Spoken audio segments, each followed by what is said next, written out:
In this video, you will learn where to find information on legal requirements of the CSRD and ESRS, understand 5 key things to take into account in order to prepare for the reporting in the most efficient way, and conduct a basic self-diagnostic on where you stand in your preparedness.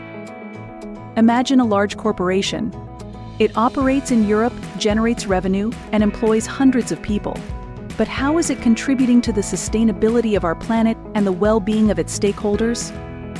This is where the CSRD, which stands for Corporate Sustainability Reporting Directive, and ESRS, which stands for European Sustainability Reporting Standards, come into play. The CSRD, or Corporate Sustainability Reporting Directive, is a regulatory framework that mandates companies to disclose their sustainability performance. It is available in all official EU languages on the website of Eurlex. Directive's latest version is 284 pages long and includes the standards according to which the companies are expected to report on their ESG performance. EFRAG, the organization that has developed the standards, provides various tools and informative support to explain what information and data are to be collected and reported. The European Directive CSRD needs to be transposed into the national legislation that will finalize all the rules of sustainability reporting for companies. As of September 2024, 14 countries approved the national legislation. What will happen if a company does not comply and does not issue sustainability report? Penalties depend on national transposition law and may include personal directors' liability, such as fines. But in case of serious transgression, such as greenwashing, it may even lead to the imprisonment. Comply with the CSRD and ESRS, companies must develop a robust sustainability reporting process and deliver sustainability part of their financial report in accordance with the ESRS, and how to develop the report efficiently. The first step is to initiate a project, defining scope, objectives, deliverables, those responsible, the timeline, and so on. Now let's see what are the crucial parts to pay attention to in the process. A crucial aspect of sustainability reporting is conducting a double materiality assessment. This involves identifying the ESG topics that are most significant to the company's financial performance, so the topics in the environmental, social, and governance areas that have most financial impact on the company's performance, and identifying the topics in which activity of the company has the largest impact on environment and on society.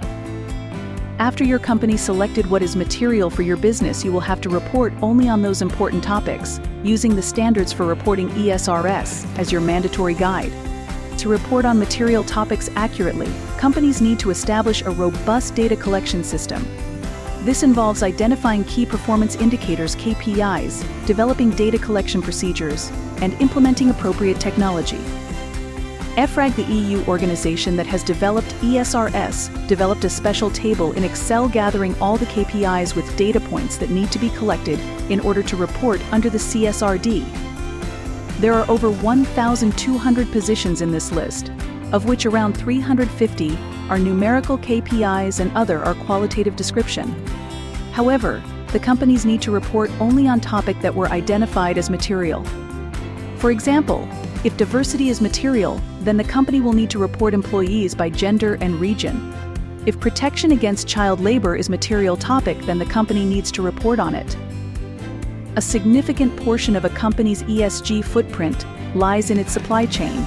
CSRD demands companies to engage with suppliers to understand their sustainability practices, identify potential risks, and report on those that are material for companies' type of activity. Thus, for example, a factory receives its components, materials, equipment from various suppliers from various countries, also outside of the EU.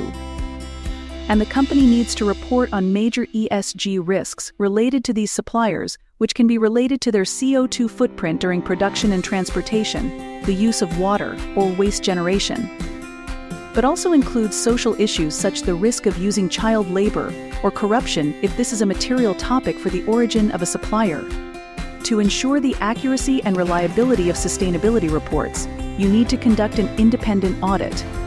In order to audit your sustainability report under the CSRD, the companies can use the same auditors that audit their financial statements.